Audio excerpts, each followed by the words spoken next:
ಆಯ್ತು. ಟೀ ಜೊತೆ ತಿನ್ನಕ್ಕೆ ಏನ್ ಬೇಕು ನಿಂಗೆ? ಜೋಳದಿಂದ ಮಾಡೋದು ಏನಾದ್ರು ಸ್ಪೆಷಲ್ ಆಗಿ ಮಾಡು.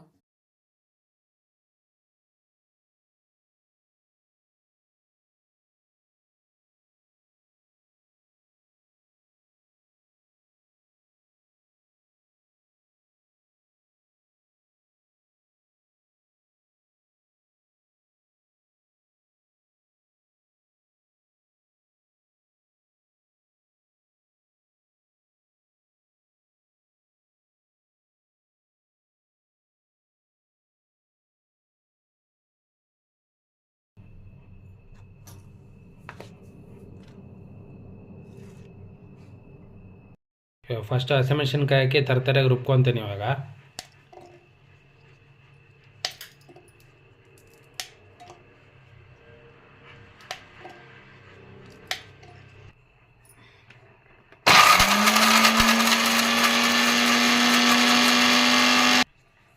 ನೋಡಿ, ಹಸಿಮೆಣಸಿನ್ಕಾಯಿ ಇಷ್ಟು ತರತರಿಯಾಗಿ ರುಬ್ಕೊಂಡಿದ್ದೀನಿ. ಇವಾಗ ಇದ್ರ ಜೊತೆಗೆ ಜೋಳ ಹಾಕ್ಬಿಟ್ಟು ರುಬ್ತೀನಿ ಇನ್ನೊಂದ್ಸಲಿ.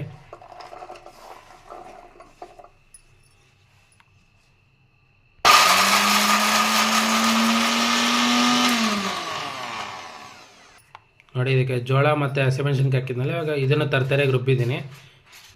ಇವಾಗ ಇದ್ರ ಜೊತೆಗೆ ಮೊಳಕೆ ಕಟ್ಟರೆ ಹೆಸರು ಕಾಳು ಹಾಕ್ಬಿಟ್ಟು ಇನ್ನೊಂದ್ಸಲ ರುಬ್ಕೊತೀನಿ ಇವಾಗ.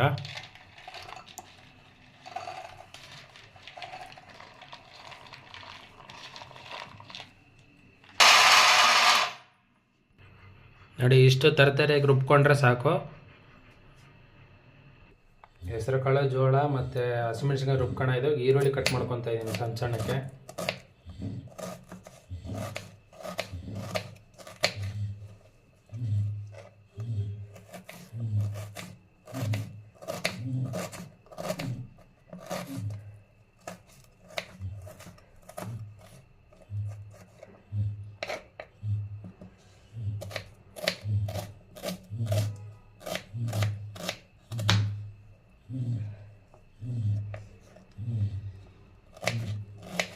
ಎಷ್ಟು ಸಣ್ಣಕ್ಕಾಗುತ್ತೋ ಅಷ್ಟು ಸಣ್ಣ ಕಟ್ ಮಾಡ್ಕೊಂಡ್ರೆ ಆಗ ತಟ್ಟಕ್ಕೂ ಈಸಿ ಇರುತ್ತೆ ಮತ್ತು ಚೆನ್ನಾಗೂ ಬರುತ್ತೆ. ಈರುಳ್ಳಿ ಕಟ್ ಮಾಡ್ಕೊಂಡಿದ್ದೀನಿ ಸಣ್ಣಕ್ಕೆ. ಇವಾಗ ಅದ್ರ ಜೊತೆಗೆ ಮಿಕ್ಸ್ ಮಾಡ್ತಾ ಇದ್ದೀನಿ.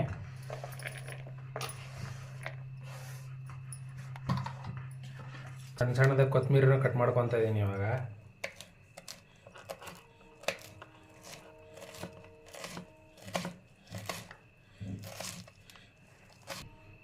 ರುಬ್ಬಿಟ್ಕೊಂಡಿದ್ದಕ್ಕೆ ಕೊತ್ತಂಬರಿ ಹಾಕ್ತಾ ಇದ್ದೀನಿ.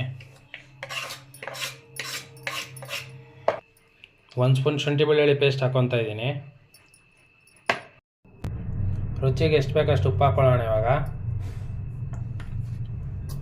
ಒಂದು ಸ್ವಲ್ಪ ಅಕ್ಕಿ ಹಸಿಟ್ಟು ಹಾಕ್ಕೊತಾ ಇದ್ದೀನಿ. ಒಂದು ಸ್ವಲ್ಪ ಕಡಲೆ ಹಸಿಟ್ಟು ಹಾಕ್ಕೊತಾ ಇದ್ದೀನಿ. ಈಗೆಲ್ಲ ಚೆನ್ನಾಗಿ ಮಿಕ್ಸ್ ಮಾಡೋಣ. ಯಾವಾಗಲೂ ಕಡಲೆಬೇಳೆ ವಡೆ, ಉದ್ದಿನ ವಡೆ ತಿನ್ನೋ ಬದಲು ಈ ಥರ ಹೆಸರುಕಾಳು, ಜೋಳ ಹಾಕಿರೋ ವಡೆ ಒಂದ್ಸಲಿ ಮಾಡಿ ನೋಡಿ. ಅವೆರಡು ವಡೆನ ಮರ್ತೋಗ್ಬಿಡ್ತೀರ, ಅಷ್ಟು ಚೆನ್ನಾಗಿರುತ್ತೆ ಈ ವಡೆ. ಇದಕ್ಕೆ ಬೇಕಾದ್ರೆ ನೀವು ಇನ್ನೂ ಸಬ್ಸಿಗೆ ಸೊಪ್ಪು ಹಾಕ್ಕೊಂಡು ಮಾಡ್ಕೊಬೋದು, ಚೆನ್ನಾಗಿರುತ್ತೆ. ನೋಡಿ, ಇಷ್ಟು ಕಲಿಸ್ಕೊಂಡ್ರೆ ಸಾಕಾಗುತ್ತೆ. ಇವಾಗ ಇದನ್ನು ತಟ್ಟಿ ಎಣ್ಣೆಗೆ ಬಿಡೋಣ. ಎಣ್ಣೆ ಕಾಯಕ್ಕೆ ಇಟ್ಟಿದ್ದೀನಿ. ಒಂಚೂರು ಎಣ್ಣೆ ಕಾದ್ಮೇಲೆ ಒಂದೊಂದೇ ವಡೆ ಬಿಡ್ತೀನಿ. ಈ ಥರ ವಡೆ ನೀವು ಒಂದ್ಸಲ ಟ್ರೈ ಮಾಡಿದ್ರೆ ಮತ್ತು ಯಾವತ್ತೂ ಕಡಲೆಬೇಳೆ ವಡೆಗೆ ಹೋಗಲಿ ಇಲ್ಲ ಉದ್ದಿನ ವಡೆನಾಗಲಿ ಜಾಸ್ತಿ ಅದನ್ನು ಮಾಡೋಕ್ಕೆ ಹೋಗ್ದೇನೆ ಇದನ್ನೇ ಮಾಡ್ತೀರಾ, ಅಷ್ಟು ಚೆನ್ನಾಗಿರುತ್ತೆ. ಒಂದ್ಸಲ ಟ್ರೈ ಮಾಡಿಬಿಟ್ಟು ಹೇಳಿ. ನೋಡಿ, ವಡೆ ತಟ್ಕೊತಾ ಇದ್ದೀನಿ. ನಿಮ್ಮ ಕೈಯಲ್ಲಿ ತಟ್ಟಕ್ಕೆ ಬರಲ್ಲ ಅಂದರೆ ಬೇಕಾದ್ರೆ ಪೇಪರಲ್ಲೂ ತಟ್ಟಿ ಎಣ್ಣೆಗೆ ಬಿಡ್ಬೋದು. ಇವಾಗ ಒಂದೊಂದೇ ಬಿಟ್ಕೊಳ್ಳೋಣ.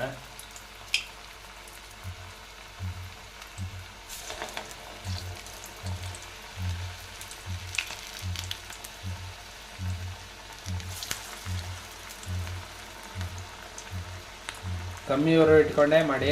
ಬಿಸಿ ಉರಿ ಜಾಸ್ತಿ ಇದ್ದರೆ ಬೇಗ ಸೀದೋಗ್ಬಿಡುತ್ತೆ.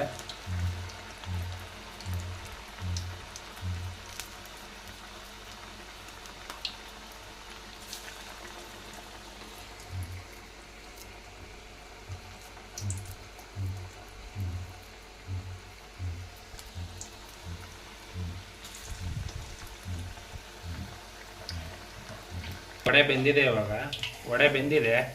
ಇವಾಗ ಎತ್ತಾಕೊತಾ ಇದ್ದೀನಿ.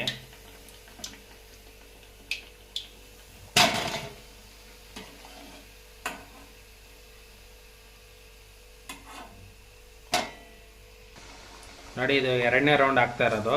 ಇದೇ ಥರ ನೀವು ಎಷ್ಟು ಕಲಿಸ್ಕೊಂಡಿರ್ತಾರೋ ಅಷ್ಟನ್ನು ಹಾಕಿ ಚೆನ್ನಾಗಿ ಎರಡು ಕಡೆ ತಿರುವಾಕಿ ಬೇಯಿಸ್ಕೊಂಡ್ರೆ ಜೋಳ ಮತ್ತು ಹೆಸರು ಕಾಳು ಹಾಕಿರೋ ಸಖತ್ತಾಗಿರೋ ವಡೆ ರೆಡಿ ಆಗುತ್ತೆ. ಊಟ ಟೈಮ್ಗೆ ಸೈಡ್ಸ್ಗಾರು ಮಾಡ್ಕೊಬೋದು. ಎಲ್ಲಿ ಆಗ್ಲಾರು ನಿಮಗೆ ಬೇಜಾರಾಯಿತು ಅಂದಾಗ ಇದನ್ನು ಮಾಡಿಕೊಂಡು ಸ್ನ್ಯಾಕ್ಸ್ ಥರನೂ ತಿನ್ಕೋಬೋದು, ಚೆನ್ನಾಗಿರುತ್ತೆ.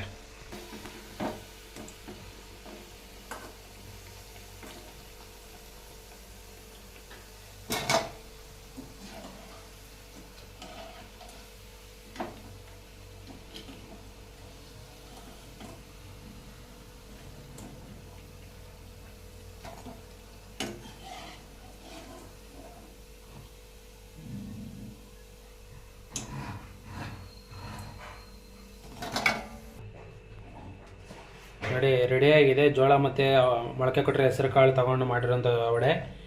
ನೀವು ಹೆಸರು ಕಾಳು ಮೊಳಕೆ ಕಟ್ಟಿಲ್ಲ ಅಂದರೆ ಅದನ್ನು ನೆನೆಸ್ಬಿಟ್ಟು ಆಮೇಲೆ ಬೇಕಾದ್ರೂ ರುಬ್ಬಿ ಮಾಡ್ಕೊಬೋದು. ಸಖತ್ ಟೇಸ್ಟಾಗಿದೆ. ಒಂದ್ಸಲಿ ಮಾಡಿ ಟ್ರೈ ಮಾಡಿ, ಅದ್ಭುತವಾಗಿರುತ್ತೆ. ನಿಮ್ಗೆ ಏನು ಅನ್ನಿಸ್ತು ಅಂತ ಒಂಚೂರು ಕಮೆಂಟ್ ಮಾಡಿ ಹೇಳಿ. ಇದೇ ಥರ ಇನ್ನೂ ರುಚಿಯಾಗಿರೋ ವೀಡಿಯೋಗಳನ್ನ ನಾನು ತೋರಿಸ್ಕೊಡ್ತಾ ಇರ್ತೀನಿ. ನಮ್ಮ ಚಾನಲ್ ಯಾರ್ಯಾರು ನೋಡ್ತಾರೋ ಎಲ್ಲ ಸಬ್ಸ್ಕ್ರೈಬ್ ಮಾಡ್ಕೊಳ್ಳಿ. ಮತ್ತೆ ಮುಂದಿನ ವೀಡಿಯೋದಲ್ಲಿ ಸಿಗ್ತೀನಿ ನಾನು ನಿಮಗೆ.